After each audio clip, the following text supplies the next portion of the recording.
Hello everyone. This time we will be creating a wolf inside Blender. We will start with the modeling and then we will go on to texturing and finish off with rigging.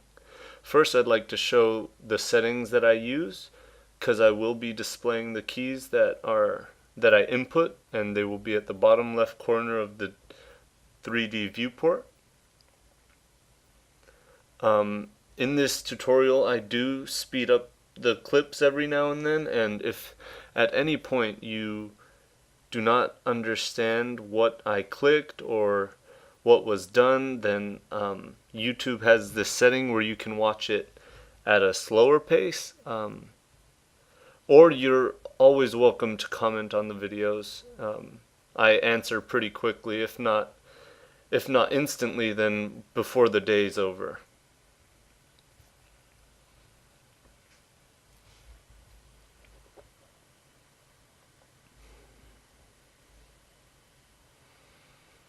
So I traditionally, or not traditionally, but I originally began 3D modeling in Maya. So I was a lot more used to the Maya navigation of the 3D viewport. So that is what I switched my navigation to. If you're good with how Blender does it, then by all means keep your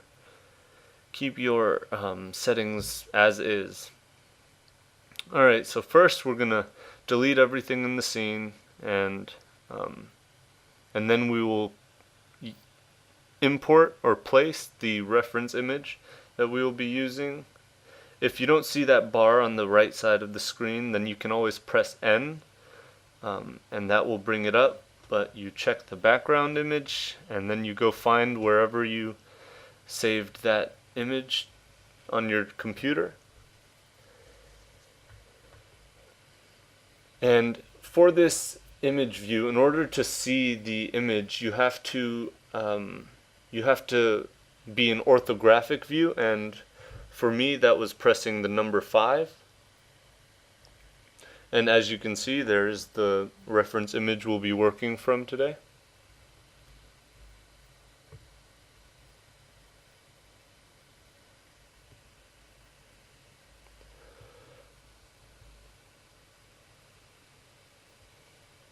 We're going to start with the cube, and we're going to build the body of the wolf first.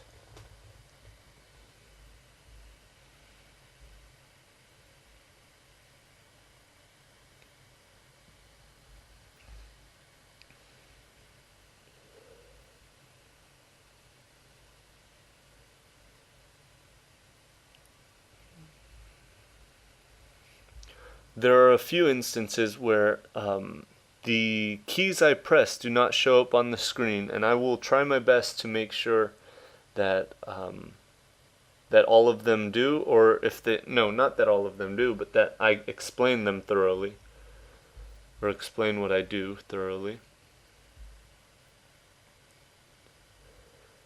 Okay, so Shift Z, what that does is it makes the mesh selectable on both sides. That's why the drag select now works pretty nicely. And in order to drag select, it's obviously B if you didn't see the keys on the bottom left of the 3D viewport.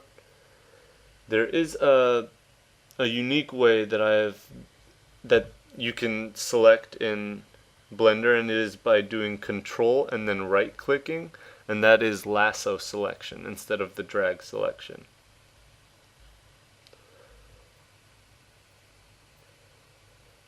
The majority of the torso is similar steps. It's extruding, Control R for mesh or edge loops, and just matching it up with the side view of the reference image. So I sped it up a little bit. I hope you don't mind.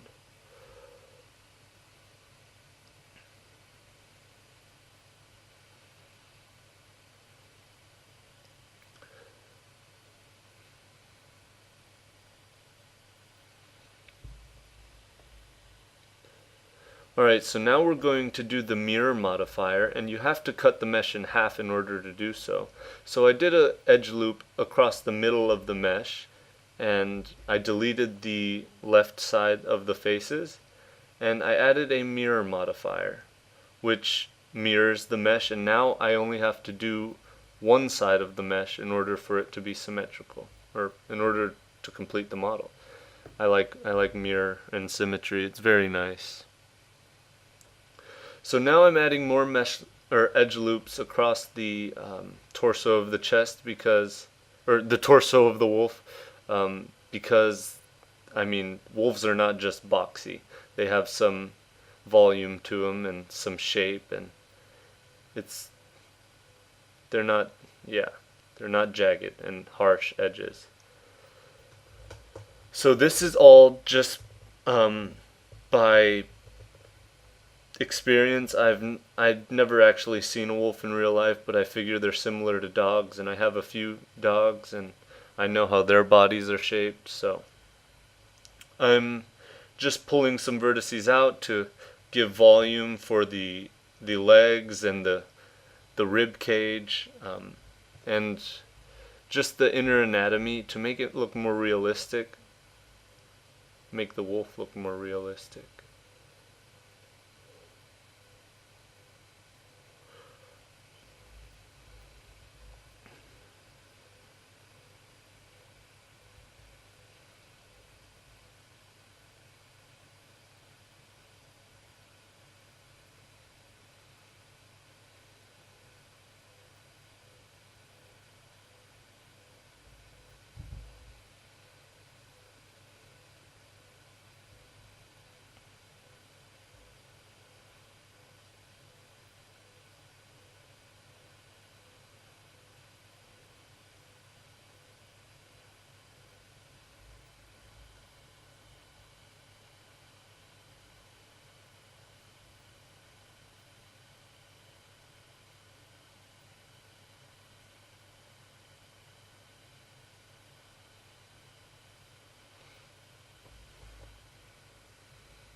Alright, so now the torso looks pretty nice.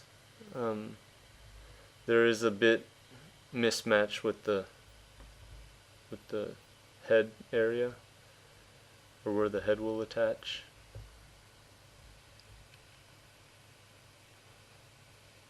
Not only is it important to move the vertices on the x-axis, but for the top vertices, you definitely want to move them a little bit on the z-axis as well. For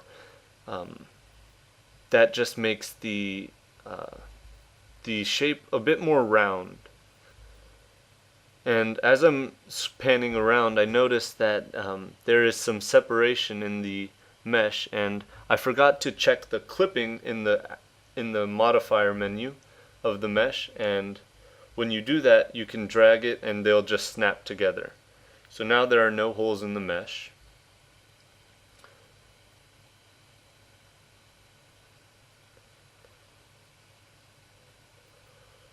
Alright, now let's move on to the tail. So we did an extrude, and then we're going to want to scale this. So I hit S, then I hit Y, and then I hit 0. It didn't show that on the screen, but when you do that, it scales all the faces so that they're completely flat on whichever axis you're scaling. So in this case it was the Y, and you can see how they've become like perfectly flat on the three faces that I've selected. Now I'm just shaping the tail to be a little bit more round, and we will continue to extrude once it suffices.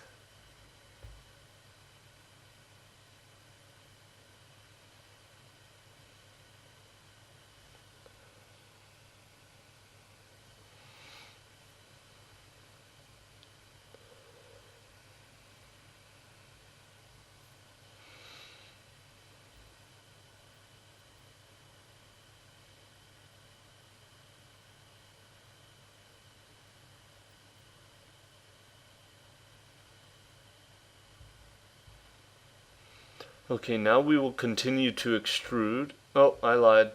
You add a edge loop again with Control R, because I guess it wasn't perfect.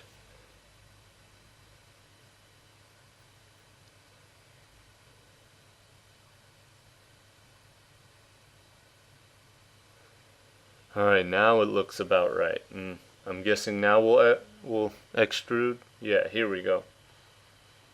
Boom. Extrusion. Now we will add a few edge loops across this extrusion so we can make the curve for the tail. And we're going to do this by selecting that edge loop and just scaling up and placing it according to the reference image. Pretty simple, shouldn't be too hard. But like I said, if you ever find out that I didn't show a key that I hit or that something isn't working for you, feel free to comment and I will respond as fast as possible. So unfortunately, when you scale with mirror, it doesn't quite translate perfectly, so I had to move the last 4 vertices of the tail closer in manually to make that point a little bit more pointy. Alright, so now we're going to move on to the hind leg of the wolf. And we're going to do this by extruding these 6 faces and using that same technique as we did with the tail. We will extrude and then scale and then hit 0.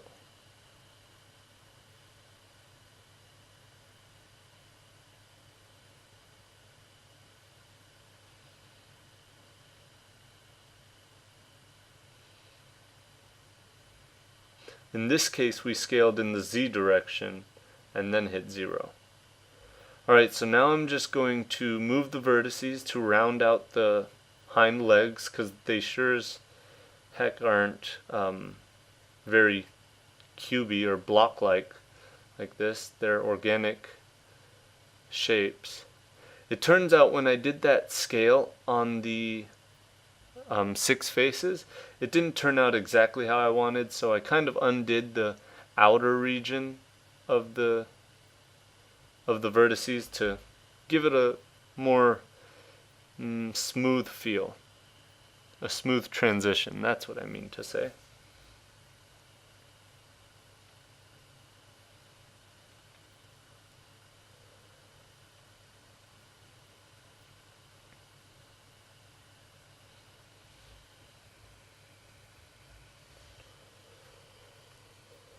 Now I'm just preparing the hind leg for a few more extrusions all the way to the bottom of the foot, but I'm going to keep it in sync with my reference image.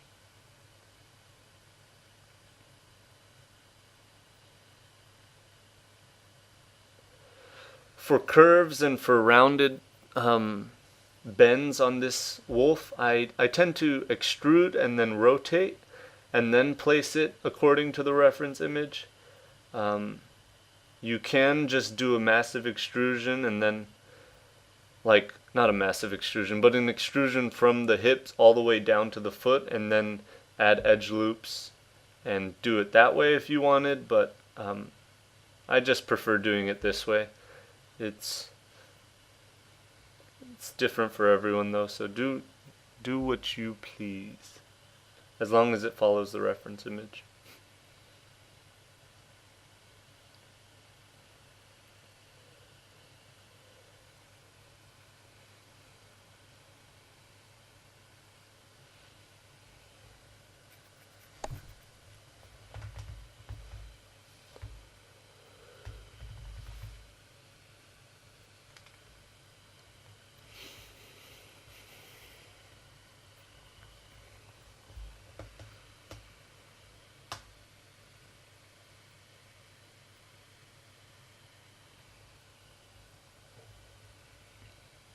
It's looking alright. So we'll keep going and finish off the foot. We will not be doing the nails quite yet. We will get to that later though, for there is a different technique that I'd like to spend more time on when we do the claws or talons, whatever you like to call them.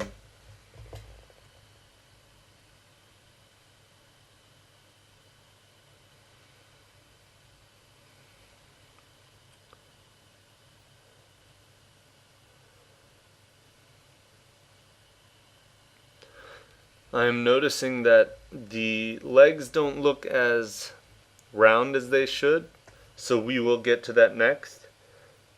But first we're just going to finish off this foot, and then we will give the hind legs a bit more volume.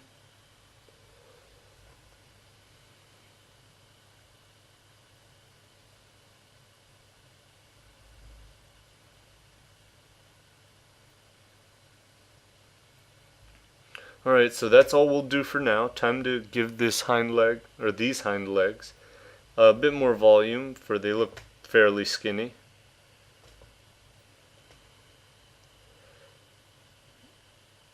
I do not have a reference image for the front or the rear of this wolf, so I'm doing this all just out of my imagination, honestly. But I know that these skinny legs don't look quite right, so you gotta make them thicker. A little thickness ain't gonna hurt nobody.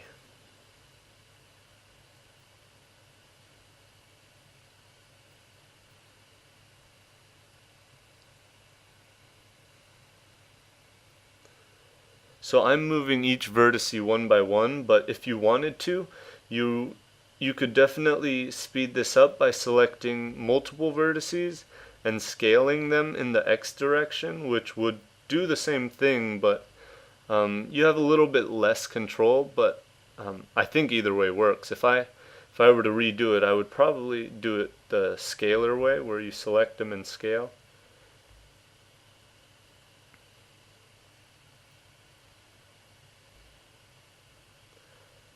For most of my videos, I don't practice before I create them. I just kind of go in there and hope for the best.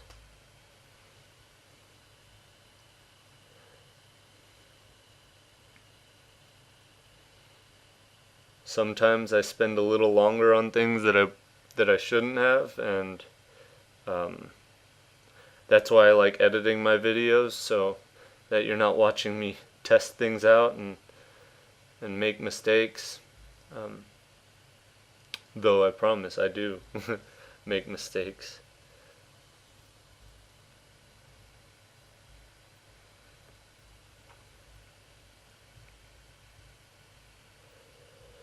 So down by the feet are a little thicker, obviously, because if you look up images of a dog or a wolf, then feet tend to get more bulky, whereas the shins, or not the shins, but the thighs and the calves are a little less thick. Alright, so now to create the 3 other toes, we're going to select the faces next to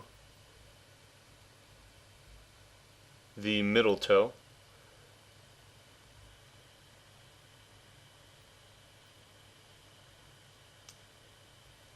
We're going to do an extrude along the y-axis, and then we'll do that neat trick where we scale, hit y, and then we hit 0 to give us that perfect flat surface. And now we're just going to round these toes out.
Alright, that's not looking bad, so we'll see what else we gotta do.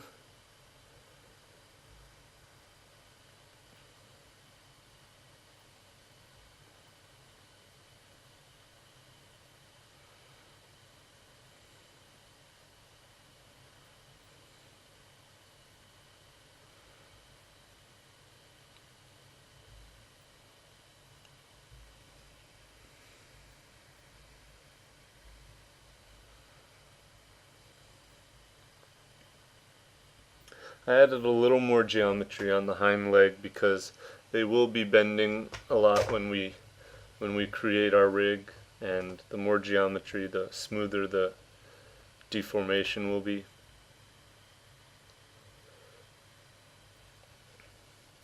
What I forgot to do was edit the vertices near the bottom of the torso and modify them on the z-axis to give it that rounder shape. It's the same thing that I did on the top row of the vertices, just to make it more round. And so far so good. Now, since I've shown you how to do the rear legs of the wolf, I'm going to speed this up a bit, for we use the same technique throughout the process for the front leg.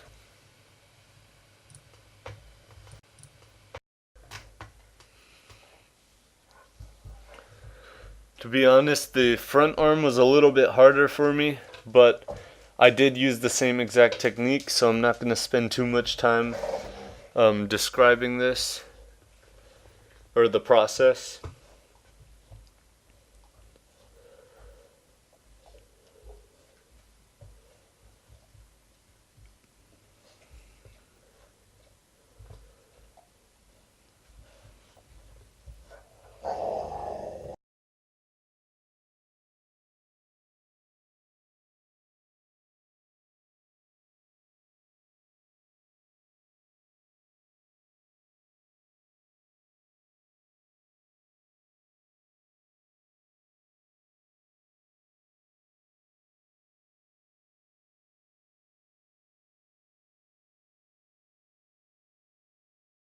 Just extruded all the way down, did the scaling on the z-axis and hit 0, and that gave me the flat surface, or the flat angle of the face. Then I just added some edge loops, started doing the control right click selection, the lasso select, and just put the vertices in place.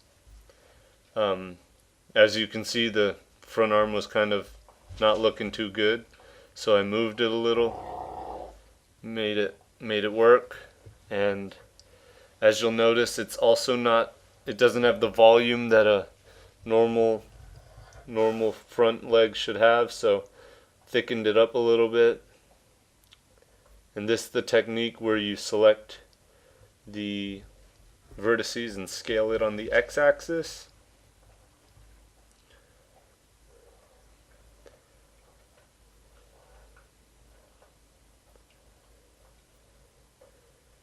When considering rigging a creature or whatever you're doing, whenever you rig, you always want to have as smooth of topology, as you can possibly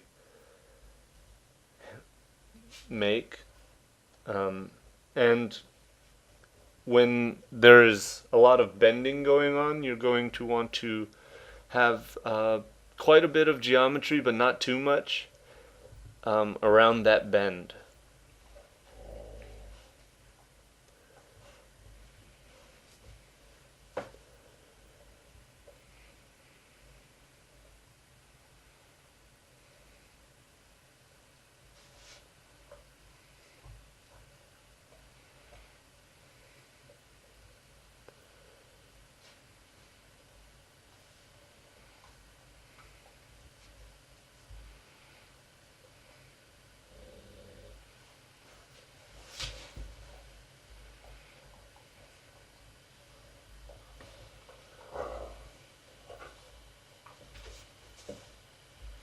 I might not have mentioned this yet, but when I do the edge loops, in order to keep the edge loop in the center of the face that you're cutting, you just simply right click, and that will finalize the edge loop and put it in the direct center of the face that you're working with. But yeah, I don't know why I didn't say that earlier, but yikes. I hope you guys figured it out until then, or until now.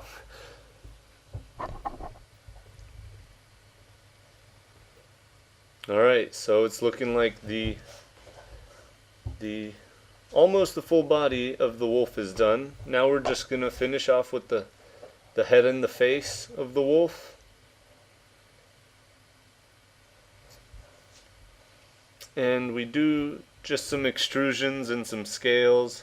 We're always trying to sync up with the reference image. And we're trying to keep the topology flow pretty smooth. And I love me some quads. I like four-sided faces. They are just pleasing to the eye, and they work best with any kind of animation or deforming.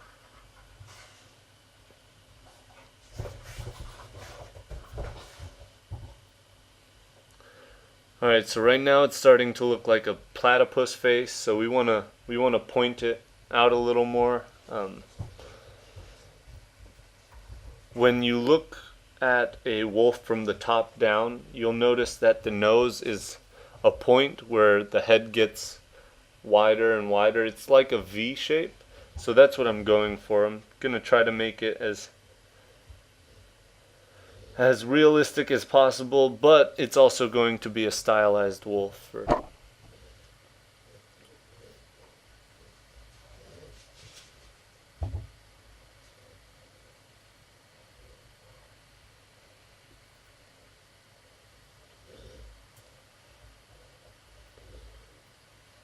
Every now and then I tend to do a right click out of nowhere, which moves my 3D cursor, that thing in the middle of the blue and green X or intersection, and in order to get it back at the origin 0, 0, you press Shift C, and that will do it, in case you didn't catch that.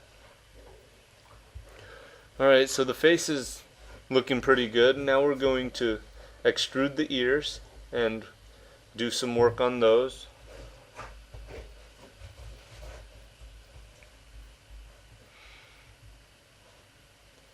I'm fairly certain I don't do anything new with the ears, so it's also going to be a little bit sped up. What happened here was I scaled it on the y-axis and I hit 0, which didn't do exactly what I wanted, but I still wanted the face to be flat, and I just had to adjust some things to make it work. For you don't want to see any blue hued faces, for that means the normals are flipped, and whenever you throw a flipped normal in a game engine, it tends to be see-through, which we do not want in case you do plan on using this in a game engine or anything. Either way, it's bad practice to have your normals all janky. So right now I pressed Shift Z so I could see through my mesh, because there are some vertices on the back side that I don't have access to from the side view, but I want to keep working with the reference image with placing the ears, so that's why I did that. So it's nice to have it on, but it can be annoying if you're trying to select certain things and you end up selecting things behind it. So the hotkey Shift Z is just a nice fast way of turning it on and off. If you haven't noticed how I've been switching between face mode and vertice mode and edge mode, I do Control Tab because it brings up a little menu at your mouse at the cursor, and it's just a lot quicker than going down to the bottom menu and clicking on the icon for each. It's yeah. we all have our personal preferences of how we do things. And I feel it's fairly quick and easy.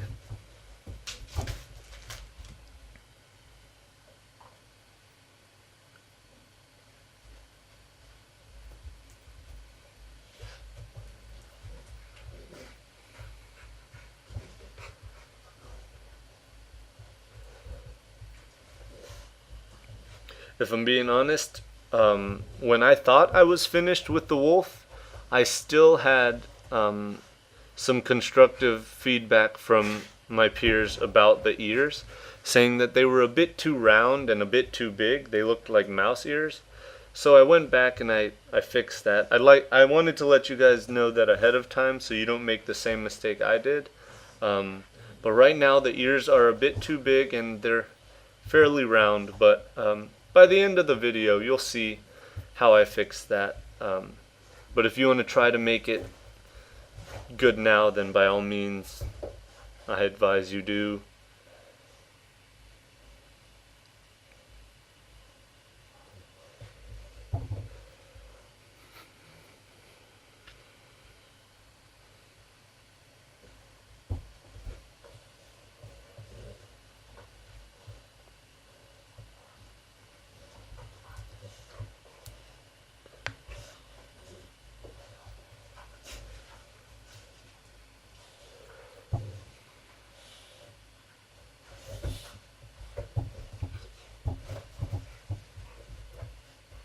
In order to select vertices that are from one vertice to the other one and select the ones in between, you have to select one, press Control, and then click on the other one you're going to select.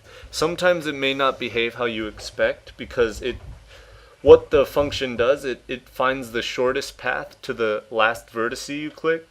So it may not always be what you want to select, but I feel it's a lot faster than selecting one by one. I don't know if you caught that in this video, but I use Control click fairly often to make my selections.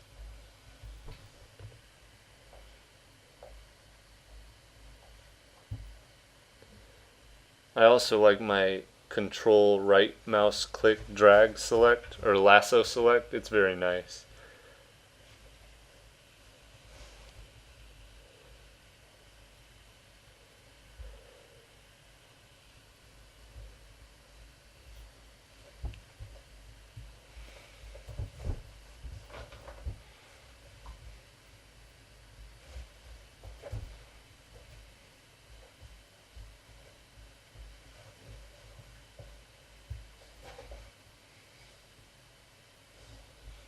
I forgot to deselect the two vertices on the mouth, so that didn't look so well.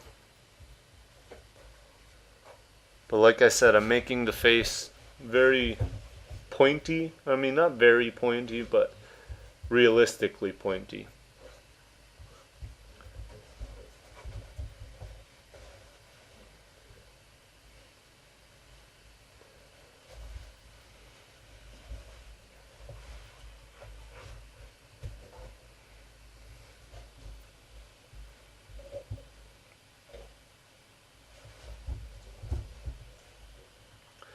So that's a lot of the work we'll be doing, or that will be the end of this video for the most part. Just a few tweaks here and there, but in the next video we will be doing the fur on the wolf. It's a technique that I've actually never done before, but I've already completed this tutorial series as I'm talking over it, so it turned out pretty well. And I'll post a link in the description of a live render that you can pan around if you want to see the final product before you begin even modeling this wolf. But yeah, it's looking pretty good. We're off to a good start. I hope to see you guys in the next video.